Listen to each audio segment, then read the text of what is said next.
Thank you very much, Madam Acting Deputy President. For me, nothing demonstrates the capacity for community opinion to change, to evolve, more than the issue of medicinal cannabis and its use in our community. And while it's certainly not true of me, I don't have in my family or through my friendships any experiences of the therapeutic value that medicinal cannabis can provide to people that are suffering terminal illness in particular. I hear very, very regularly people's personal accounts of loved ones, people in their friendship circles who have and are benefiting from access to medicinal cannabis. So I readily admit that on this particular issue I come with little personal experience. So that means that for someone like me, I'm inclined to trust the position of those in our community that are trusted to make difficult issues around access to drugs like the Therapeutic Goods Administration, indeed like the government and the Honourable Greg Hunt, who has responsibility for health matters as the current Minister for Health. That's not to say that my opinions won't evolve or change over time, and as a member of the Senate Community Affairs Committee, I regularly sit in the Senate estimates process, probably on 15 occasions now since I've been a Senator, and I've regularly heard Senator Di Natale's inquiry, questioning of health officials from the Department of Health and of course from the Therapeutic Goods Administration around these accessing arrangements. So again, I don't doubt his great passion, don't doubt his sincerity for the issue, and of course Senator Di Natale was a general practitioner before coming to the Senate. That said though, I think it is wise to adopt a precautionary principle when it comes to giving people access to medicinal cannabis. And it is important, I think, to clear up some of the facts, to correct the public record in regards to some of the media commentary that occurred around the Securing Patient Access Category A issue back in June in this Parliament. And you might recall, Madam Acting Deputy President, that in June we did talk about the disallowance motion, which effectively has given birth or given passage to the bill that we're talking about now. Now, key among these points for me, is the allegation that's been made that the Office of Drug Control is breaching legislation in not permitting the import of medicinal cannabis products for use in a special access scheme category A. Now, for those that have paid attention to this particular allegation, they'll know that the allegation rests on a misrepresentation or misinterpretation of a letter that was sent to existing importers under the bulk import policy, reminding them that their existing import permissions are conditioned for supply under the Special Access Scheme Category B and authorised prescriber schemes. This letter was necessary as at least one importer interpreted the disallowance motion that was agreed to in June as meaning that they could supply under the Securing Patient Access Arrangements Category A. So what we had is we had a situation where an importer misinterpreted what the disallowance motion meant, which made it necessary to write to every importer to be very, very clear about what the arrangements would be. Now, if they had done so, they would have breached. If they had done so, this particular importer would have breached the conditions of their permission and would potentially be subjected to regulatory action under the Customs Act of 1901.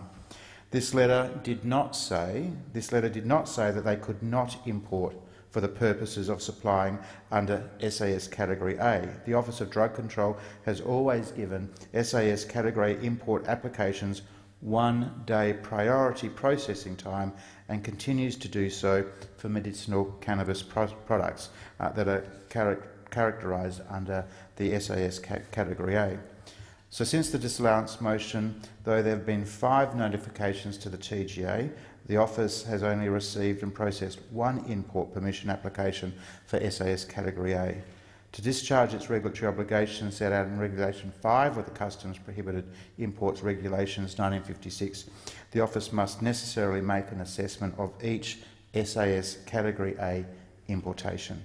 In addition, the scheme established by the government with bipartisan support in October 2016 ensured access to medicinal cannabis for terminally ill patients. And I think it is important on matters such as this to lean heavily on the advice of those in our community who are trusted with looking after our health. And on this issue, I'd argue that the view of the established medical community in our country, indeed the same people that the Greens and Labor would go to and come to this place with numerous quotes about why the AMA's views on particular issues should be heeded to. Well, I think for consistency's sake, if you're going to stand behind the views of the AMA on some issues, then it's important to perhaps stand behind the AMA on issues of great sensitivity, like issues of medicinal cannabis. And on that point, I think it is worth noting that the AMA President Michael Gannon said in June, at the time of the disallowance motion having been debated, so in June of 2017, that, and these are his quotes now, and I think this is particularly important given some of the discussions that have happened in recent days in this building around the mental health and well-being of people. Michael Gannon's quote is this: "Let's not forget we're talking about cannabis. We're talking about a substance that, used in the form it's used by most people, is a major source of mental illness in our community.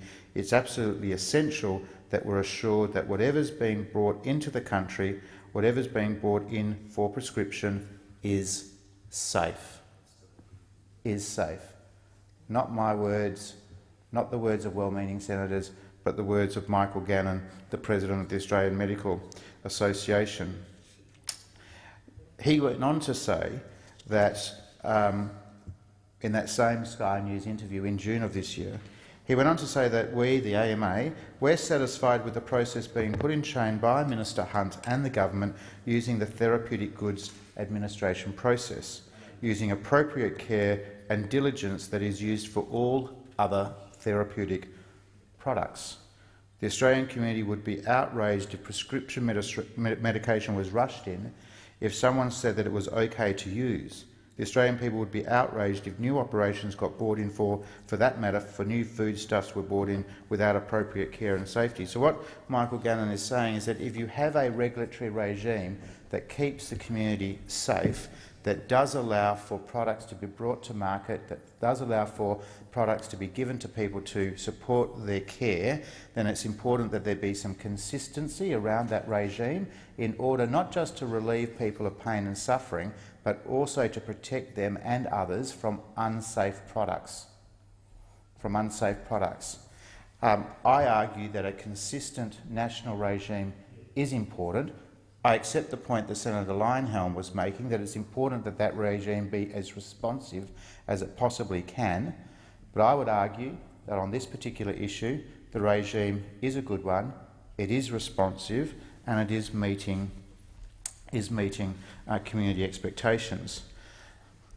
And what gives me confidence in arguing the government's position is because the government's position is built on the clear medical evidence, informed by the attitudes of those people who are trusted in the medical profession to provide advice to government.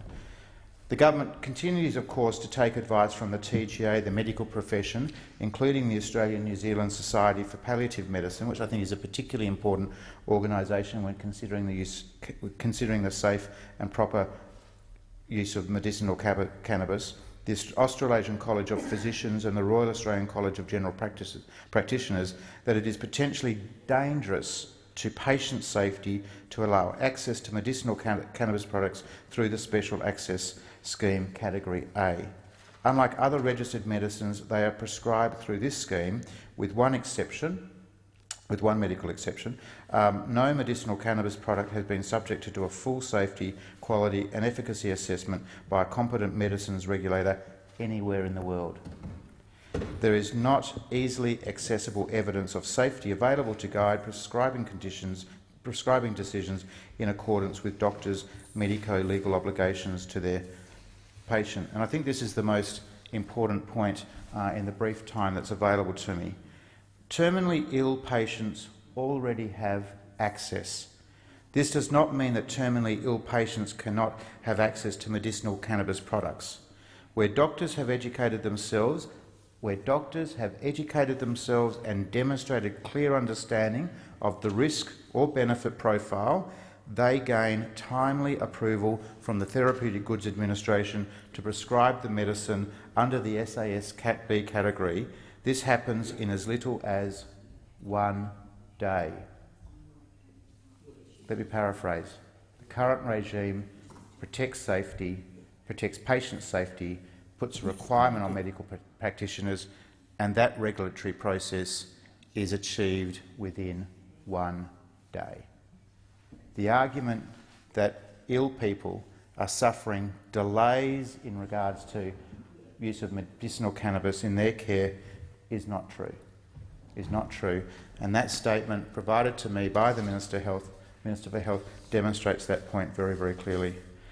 So let me end where I started. I'm lucky enough in my family and amongst my circle of friends that they are not suffering illness where they require medicinal cannabis. Would my attitude be different if I had a personal experience much closer to these sorts of issues? It may well be. It may well be. But on this issue, at this particular point in time, I think the Australian community should trust the advice of the government, which is informed by specialist medical practitioners, which is informed by the Therapeutic Goods Administration, to ensure that Australians don't just get the best possible care, but they are also protected by unsafe, unproven medical products.